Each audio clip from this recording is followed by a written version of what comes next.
Pulastya says, after worshipping Lord Trivikrama, Prahlada went to Lingabedak mountain and worshipped Lord Shankar.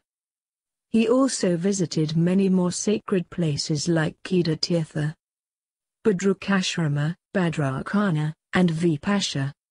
At last, he reached Irorwati and worshipped that Almighty Lord with whose blessings, Purava was able to regain his good looks. Narada was curious to know this story. Pulastya says, once upon a time, there lived a rich trader named Sudama.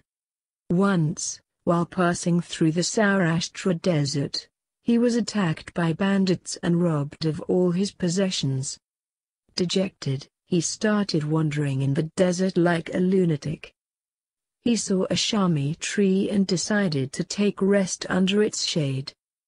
On this tree lived numerous ghosts. On seeing Sudama, the leader of the ghosts asked him as to where he was going.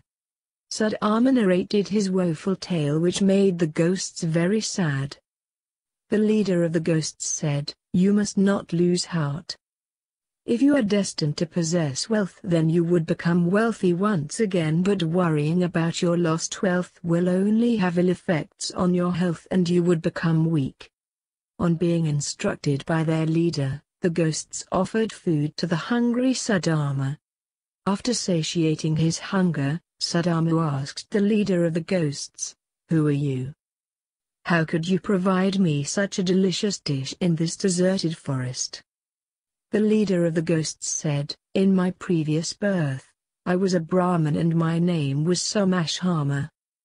I was very poor, but my neighbor Somashrava was a rich and prosperous trader. Being a poor Brahmin, I was not able to perform my religious duties. Once, people of all castes thronged Irorwati and Nadvela to take a holy dip on the auspicious occasion of Shravana Dwadashi.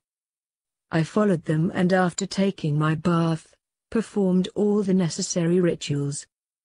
As I was poor, I could donate things of little importance like umbrella, shoes, sweets, curds, etc.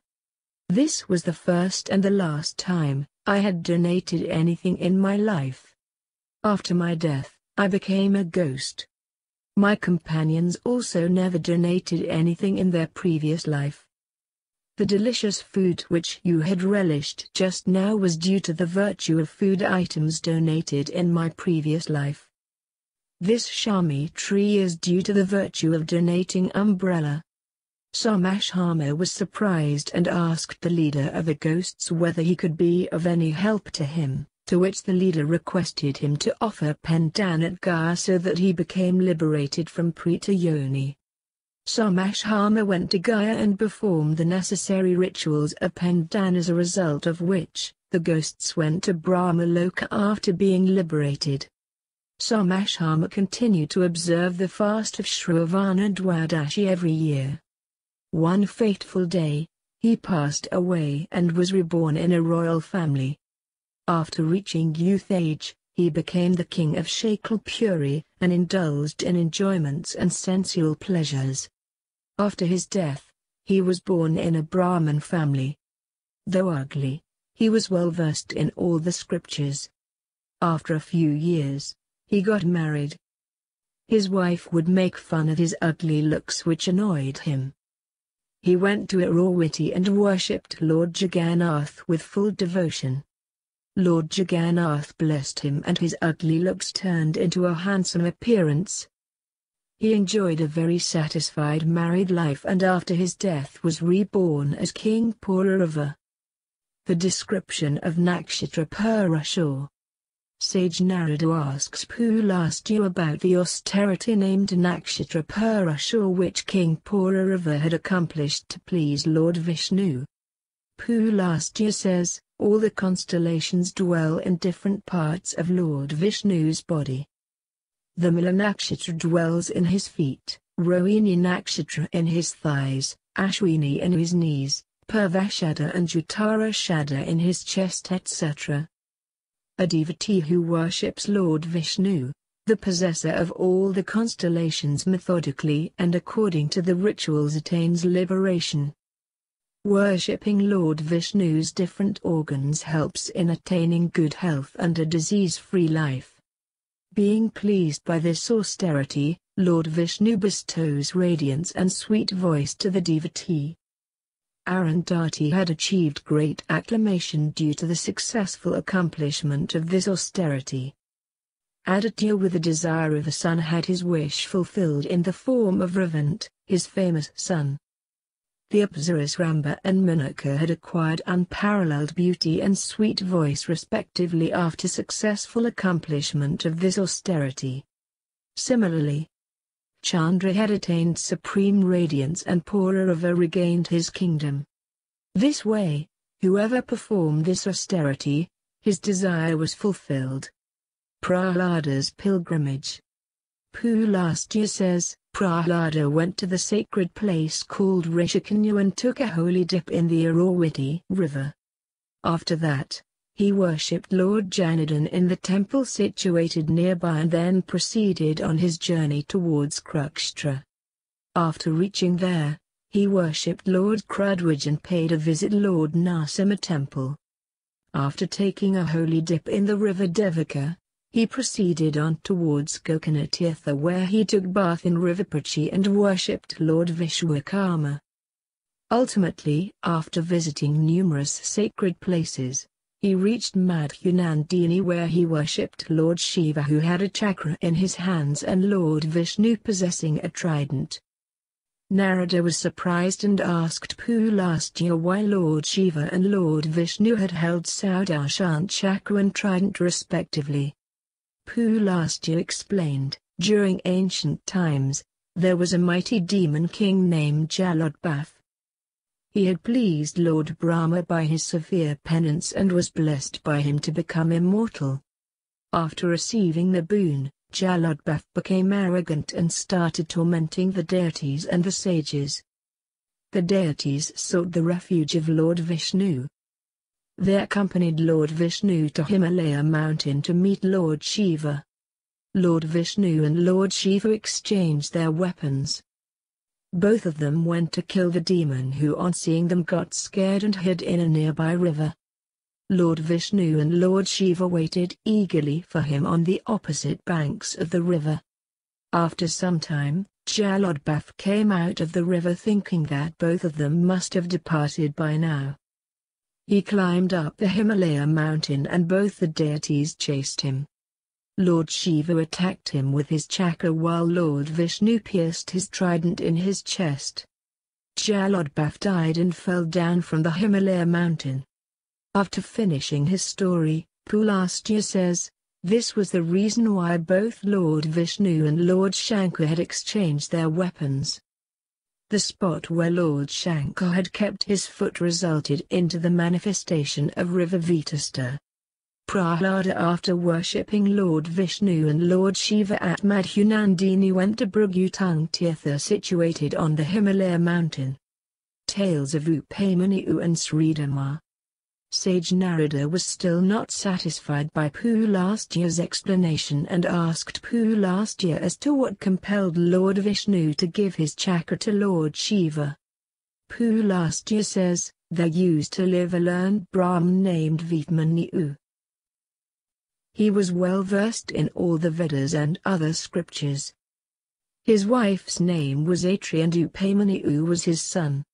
In spite of his knowledge, Vimana lived in absolute poverty and found it difficult to make arrangements for daily necessities.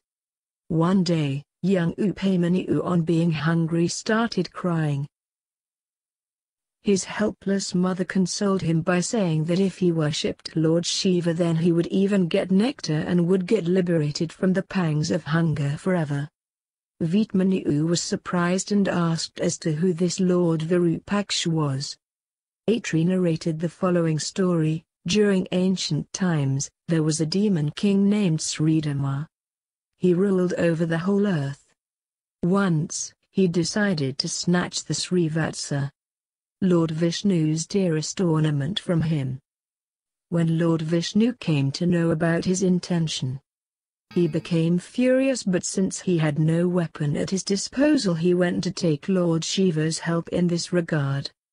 Lord Shiva gave Sudarshan Chakra to him and said that with the help of that infallible weapon, he could kill anybody. But Lord Vishnu was not convinced about the weapon's destructive power and expressed his desire to test it on Lord Shiva himself. Lord Shiva agreed and Vishnu released the Sudarshan Chakra towards him. As a result, Lord Shiva's body was severed into 3 parts, Vishvesh, Yajyesh, and Yajajak. Now, Lord Vishnu became satisfied and made salutations to Lord Shiva to express his gratitude. Lord Vishnu went to the mountain where the demon's Redeemer lived and severed his head with the Sudarshan Chakra. After killing the demon, Lord Vishnu returned to his abode, Kshirshagar. After finishing her story, Atri told Upamanu that such was the greatness of Lord Virupaksha. Upamanu did a severe penance to please Lord Virupaksha and was blessed by him, as a result of which, he never felt hungry in his life. Gajendra and the Crocodile. Sage Narada requests Pulastya to describe how Gajendra managed to release itself from the jaws of the crocodile. Pulastya says, there lived a crocodile in a reservoir near Tricut Mountain. One day, a thirsty elephant arrived there to quench its thirst. The wicked crocodile caught hold of the elephant's leg and dragged it towards the middle of the reservoir. The elephant tried its best to release itself from the crocodile's jaws but was unsuccessful. Being helpless, it started remembering Lord Sri Hari as it was his great devotee. It picked up a lotus flower and chanted the following stotra: salutations to that Lord Vishnu who is the originator of this universe.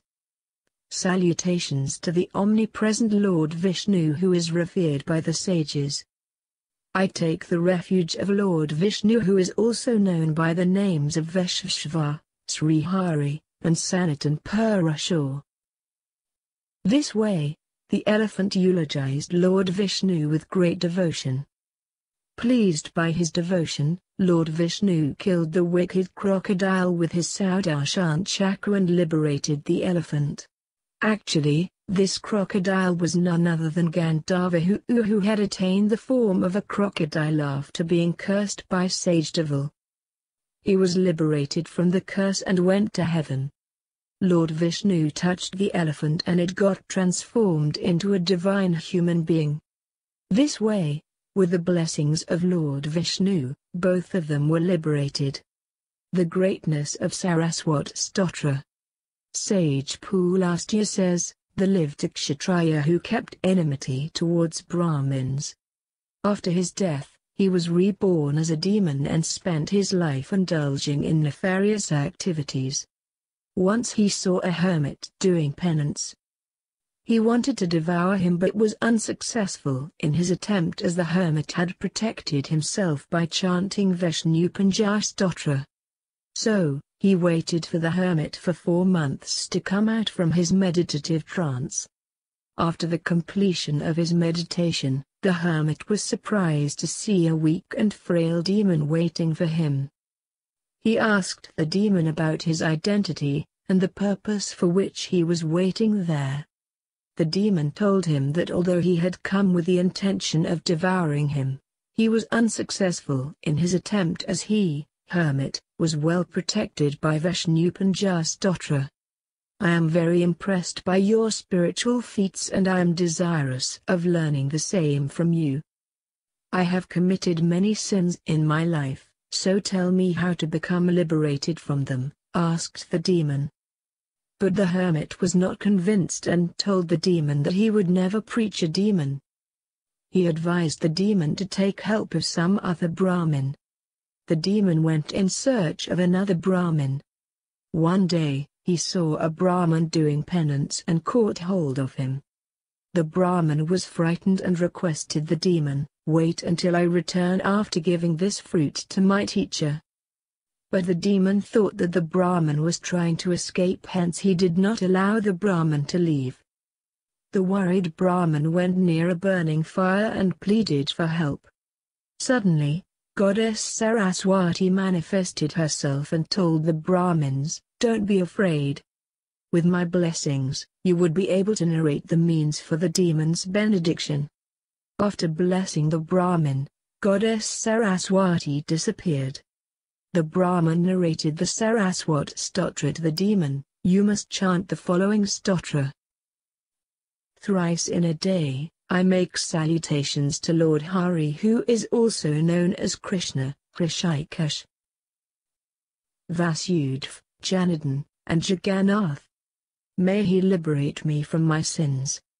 I make salutations to Lord Vishnu, who rests on Sheshnag and who hails Shukracharya and chakra in his hands. May he liberate me from my sins. Lord Vishnu, who manifests himself in each individual's soul just like the element of fire manifests itself in a piece of wood.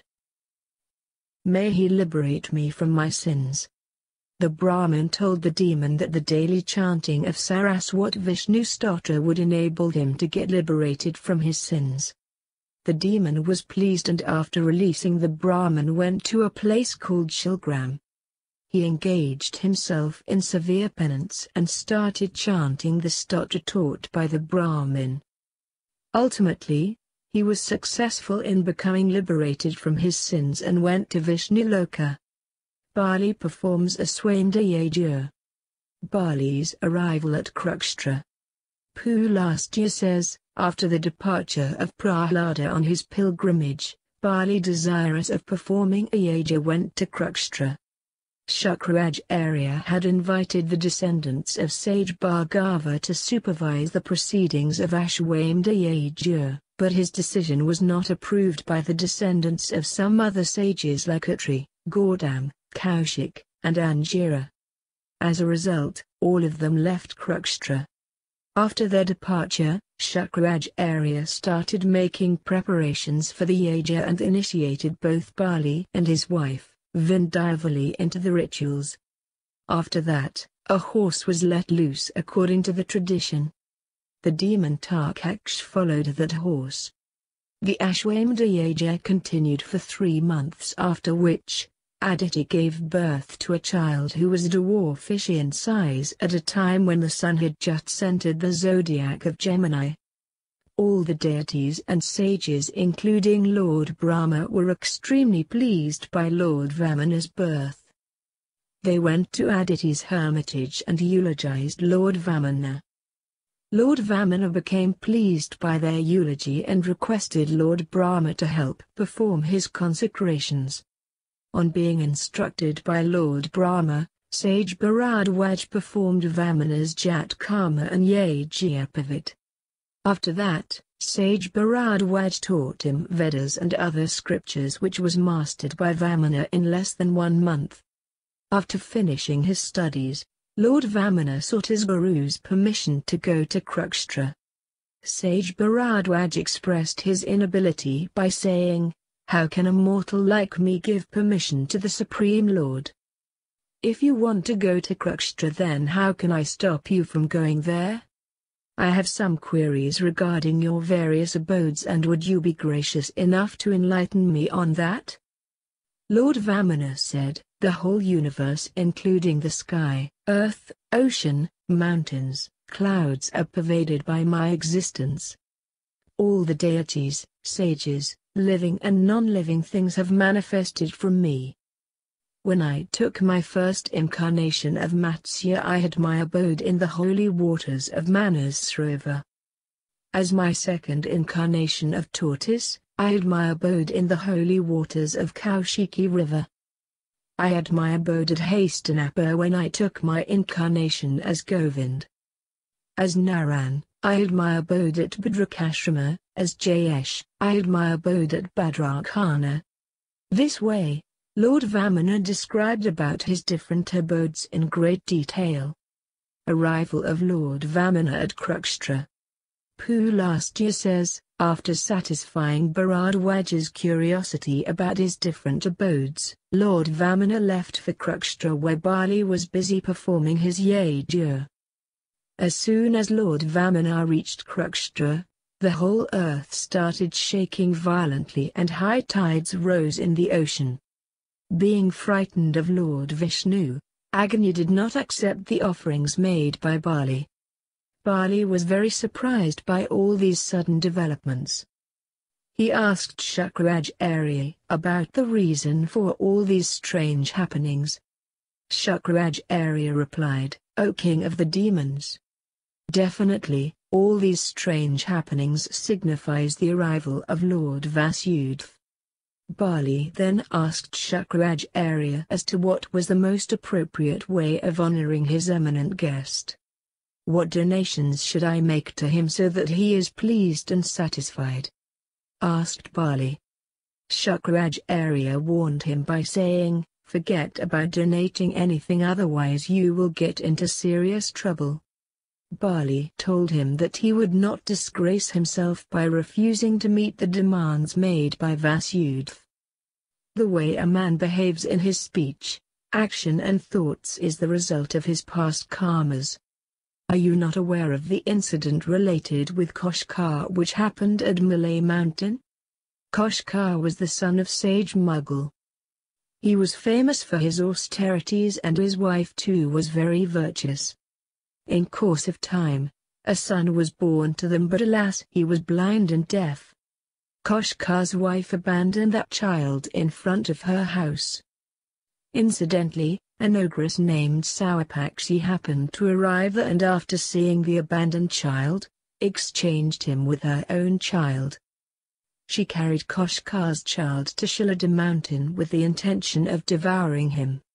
When her husband came to know about the incident, he reprimanded Sawapakshi for her misdeed. The demon warned the ogress that both of them would be cursed by the Brahman and advised her to keep the child at the same place from where she had brought him. In the meantime, Koshkar came out from his hermitage after hearing the cries of Sawapakshi's child. He was surprised to find some other child instead of his own and told his wife, "It seems that this child is under the influence of a ghost." After saying this, he protected the child by demarcating a round circle initiated with mantra around him. Right then, the ogress arrived and after keeping the Brahman's child on the ground wanted to take back her own child. But she could not enter inside that circle. Koshkar took his child in his lap and went inside the hermitage. This way, the ogress returned to the mountain without her child. Koshkar brought up both the children with great care. He named the ogress's child as Dwarf while his own son was named Nisachar. As destiny would have liked it, Dwarf turned out to be a very studious child and became well versed in Vedhas within a very short time, whereas Nisachar was not interested in studies and had a bad habit of criticizing everybody. Koshkar became furious and threw Nisachar in a well. There was an amla tree inside that well and the child survived living on its fruits. This way, 10 years passed and one day, Koshkar's wife arrived at the well to fetch water. On seeing his mother, Nisachar tried to convince her that he was her son but she was not convinced. He then accompanied his mother back home and narrated the reason why he had taken birth, as a deaf and blind child. "In my previous birth, I was the son of Vrishakapi and was very famous for my scholarly traits. In due course of time, I became very arrogant and started indulging in all sorts of evil deeds. After my death, I went to Raurav Narak and suffered all the tortures over there. I was reborn as a tiger and after being enslaved by a king, I was kept inside a cage. Once, the king had gone out and the beautiful queen arrived near the cage. I was infatuated by her beauty and expressed my lusty desires to her. She was taken aback by my proposal and said, 'How can physical relationship be possible between us?' But I requested her to release me by opening the cage door. The queen opened the door and I became free. I caught hold of her and tried to satiate my lust, but right then the guards arrived there and killed me. Once again I went to the hell, and after suffering the pains I was reborn as an ass. My master was Agniveshaya, a Brahmin. Once, his wife, Sumati, wanted to go to her father's house. Agniveshaya advised her to go riding on my back and instructed his servant to escort us. While on our journey, we reached a river and Sumati expressed her desire to take bath. She went to take bath and I waited for her to return. While she was taking her bath, I became infatuated by her beauty and caught hold of her. The servant who was escorting us saw this and became angry. He killed me by hitting with his stick. Once again, I went to hell and was reborn as a parrot. A wicked fowler trapped and sold me to a trader's son. Although I lived a luxurious life, yet I was not happy because of my slavery. Once, his daughter arrived near my cage and playfully kept me on her breasts. I became infatuated and tried to have physical relations with her. But I was suffocated to death after getting entangled in her necklace. Once again, I went to hell and after suffering the tortures, was reborn as a bull. My master was a chandler and I used to pull his cart. Once, his wife was sitting in the cart I was pulling. Unmindful of her surroundings, she was singing songs in a beautiful voice. After listening to her melodious voice, I became infatuated and tried to have physical relations with her. I turned back, but the noose around my neck became tight and I was suffocated to death. Once again I went to hell and after suffering the pains, was reborn as a blind and deaf son to you. I remember all my previous lives and I am aware that my physical disabilities are only because of my past sins. I have decided to atone for all my sins by doing penance and indulging in virtuous deeds. After saying this, he went to Bhadrakashrama to do penance. After finishing his story, BALI told Shukracharya that a man inherits his qualities from his past life and it is impossible for him to change them. It is applicable to both good and bad qualities. My penance, virtuosity, benevolence and generosity have been inherited from my past life, and come what may, I have decided not to shun them. Prahlada says, this way, BALI remained firm in his resolve to meet any demand made by his esteemed guest and started waiting eagerly for his arrival. Lord Vamana's demands. BALI was pleased that he would get an opportunity to see the Almighty God whom the sages contemplate upon. He was proud of his good fortune that the Lord was paying him a visit. Shukracharya, aware of the reason for Vamana's arrival, warned BALI against making any promise to him. BALI replied, "How can I refuse if the Almighty God demands anything from me? I am willing to face any hardship to safeguard my benevolent image.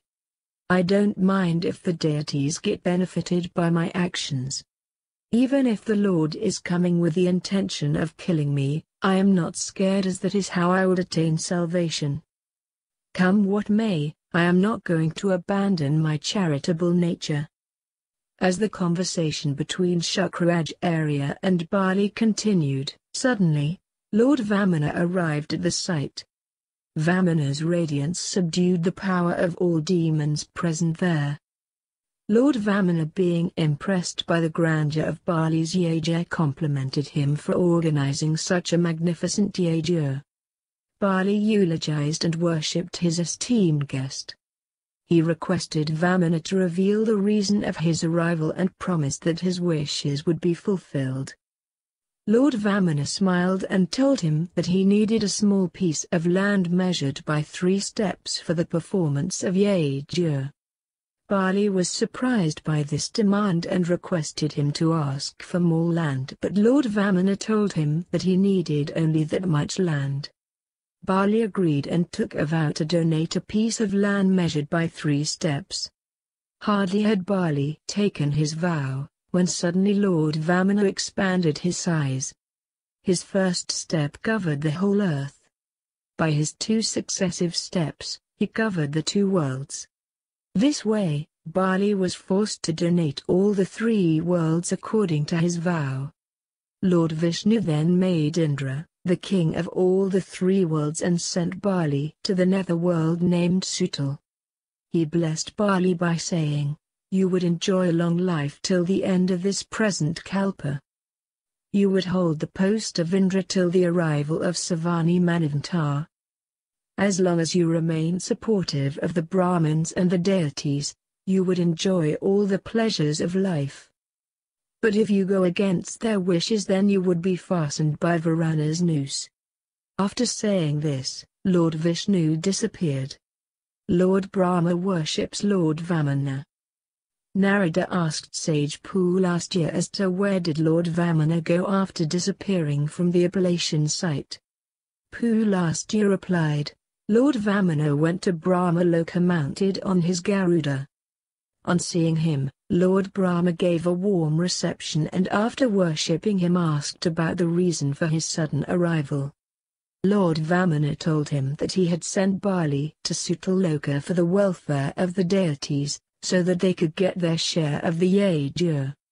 Lord Brahma expressed his desire to see the giant form of Vishnu which he had taken while measuring all the 3 worlds. Lord Vishnu obliged him and showed his giant appearance.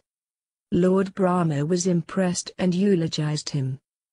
He requested Lord Vishnu to remain in Brahmaloka in his appearance of Vamana. Lord Vishnu had agreed to do this and remained there. BALI lives in Prahlada. Prahlada says, after reaching the netherworld, BALI got constructed a beautiful city made of diamonds and other precious stones. Vishwakarma constructed an enormous-sized altar in the central part of the city. The windows of BALI's palace were well decorated with pearls. BALI lived there in luxury and by enjoying all the pleasures of life. One day, while the demons were engaged in their sensual pleasures, suddenly the fearsome Shukracharya entered BALI's palace and after making the demons bereft of their radiance went back to Lord Vishnu. BALI was very worried and thought that only his grandfather Prahlada could help him out from this situation. On being remembered by BALI, Prahlada appeared before him. BALI requested him to describe the means which would be benedictory to him. Prahlada was pleasantly surprised by his change of heart and said, "At last, you have realized your mistake. Listen, BALI.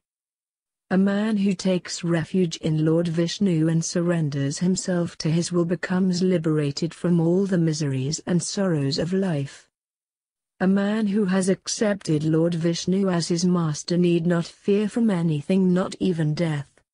All the things which are visible in this universe are the various manifestations of Lord Vishnu himself. A devotee of Lord Vishnu does not have to go to hell and he becomes liberated from the cycles of birth and death." This way, Prahlada described about the greatness of Lord Vishnu and his worship in great detail. BALI's queries to Prahlada. BALI inquired about the virtues which a man attains by the worship of Lord Vishnu. He also asked Prahlada about the worship and its rituals by which Lord Vishnu is pleased. Prahlada says, "Sages believe that the donations which are made with total devotion and in the name of Lord Vishnu exist forever. Lord Vishnu is extremely pleased if malati, shatavari, champa, chewi and nagar flowers are offered to him. He is also pleased when the offerings of Bilvapatra, Shamipatra, Tamala and Amalipatra are made to him. He is pleased when sesame seeds are donated during the Hindu month of Magh. A person who gets a Vishnu temple constructed liberates his ancestors from their sins. BALI, you must get the Vishnu temple constructed and worship with complete devotion. You must try to please Lord Vishnu by making donations of cow, jewels, gold and land. If you engage yourself in such virtuous activities, then you will certainly attain benediction." After saying this, Prahlada disappeared. After Prahlada's departure, BALI followed his instructions faithfully and engaged himself in the worship of Lord Vishnu. He instructed Vishwakarma to construct a magnificent temple of Lord Vishnu and started worshipping Lord Vishnu accompanied by his wife. He used to clean the temple premises and offer the articles which were dear to Lord Vishnu. This way, BALI and his wife Vindhyavali engaged themselves in the worship of Lord Vishnu with complete devotion. Benefits of studying Vamana Purana. Study of Vamana Purana helps a man to enhance his knowledge and makes him free from all kinds of worldly attachments. It also increases his love and devotion towards the lotus feet of Lord Vishnu. There are 10 characteristics evident in all the Puranas. 1. Sag. 2. Visag. 3. St. 4. Poshan. 5. Uti. 6. Vritti. 7. Rakshor. 8. Manvantara. 9. Vanch. 10. Upashraya. Sag deals with the descriptions of the origin of this universe. Visag enlightens us as to how a living thing transforms itself from one species to another. St. Poshan, Uti and Vritti deal with the descriptions of various means which are employed by a man for his survival. Rakshor describes about the various incarnations of Lord Vishnu which he takes for the protection of the humankind. Manvantara deals with the complete description of the history of the whole Manvantara period. Vanch describe about the lineage of all the kings including Lord Brahma. Upashraya enlightens us on the real meaning of Brahma. Pulastya says, a man who listens to the divine tales of Vamana Purana attains to Vishnu Loka after becoming free from all his sins. He attains the same virtues which a performer of Ashwamedha Yaga does. Even listening to one part of Vamana Purana bestows great virtues and equivalent to making pilgrimage of numerous sacred places. Narada, Vamana Purana is the 14th among all the 18 Puranas which describes about the majesty of Lord Vishnu. 5 names of Lord Vishnu have been mentioned in Vamana Purana: Karan Vamana, Naran, Amit Vikrama, Shagang Chakra and Purushottam. A devotee who chants any of these sacred names of Lord Vishnu and makes salutation, either by speech, thought or deed, attains to Vishnu Loka. Vamana incarnation. Indra does penance to atone for his sins. Pulastya says, after being defeated by the demons, Indra went to Brahma Loka and narrated his woeful tale to him. Sage Kashyapa, his father, was also present there. Lord Brahma told Indra that he was reaping the fruits of his evil deeds. Sage Kashyapa told him that his miseries were due to the sin acquired by the destruction of deities' fetus. Indra asked both of them how his sins could be atoned. Lord Brahma advised him to take Sri Hari's help. Indra then went to the north of Kalinja mountain and started living in a hermitage situated on the bank of river Mahanadi. He did penance for 1 year. Pleased by his devotion, Lord Vishnu appeared and blessed him, saying, "Your austere penance has liberated you from the sin of destroying deities' fetus, and very soon, you will regain your kingdom." After receiving the blessing, Indra went to Aditi's hermitage and narrated the tale of his defeat at the hands of demons. Aditi knew that Indra would not have been defeated had Lord Vishnu been on his side during the battle. So, she went to Lord Vishnu and worshipped him with devotion. Lord Vishnu assured her that very soon, he would incarnate as her son and destroy the demons.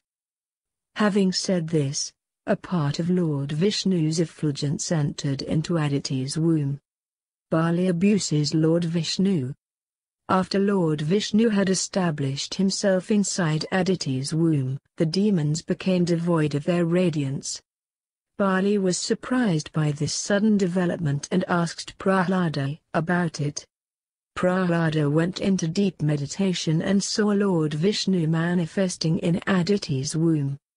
After coming out from his meditative trance, he told Bali that the demons had lost their radiance due to Sri Hari, who is about to take incarnation at the request of the deities. The arrogant Bali made fun of Sri Hari by saying, "Who is this Sri Hari? We have many mighty warriors in our ranks who are more powerful than Vasudeva." Prahlada was a devotee of Sri Hari and he did not like the arrogant utterances of Bali. He cursed him by saying that very soon he would meet his downfall and lose his kingdom. After being cursed, Bali realized his mistake and begged for forgiveness. Prahlada too had calmed down by that time and said, "Even though Lord Vishnu is omnipresent, I cursed you being under the influence of my ignorance. My words will certainly become true, but don't lose heart. Go and take refuge in Sri Hari, the Supreme Protector. He will liberate you from all your sorrows." After saying this, Prahlada went on his pilgrimage. The deities' resting days. Lord Vishnu takes rest on Sheshnag during the whole period of Uttaran, which begins just after the last day of the bright lunar phase in the Hindu month of Ashad is over.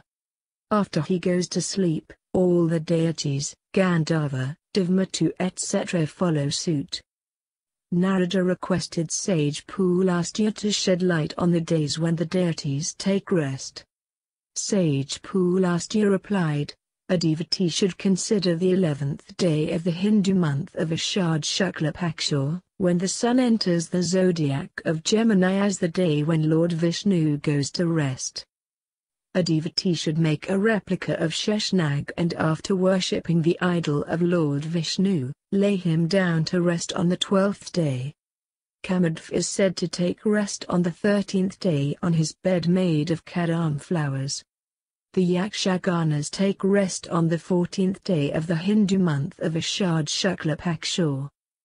Their beds are made of yellow lotus. Lord Shiva is believed to take rest on Purnima.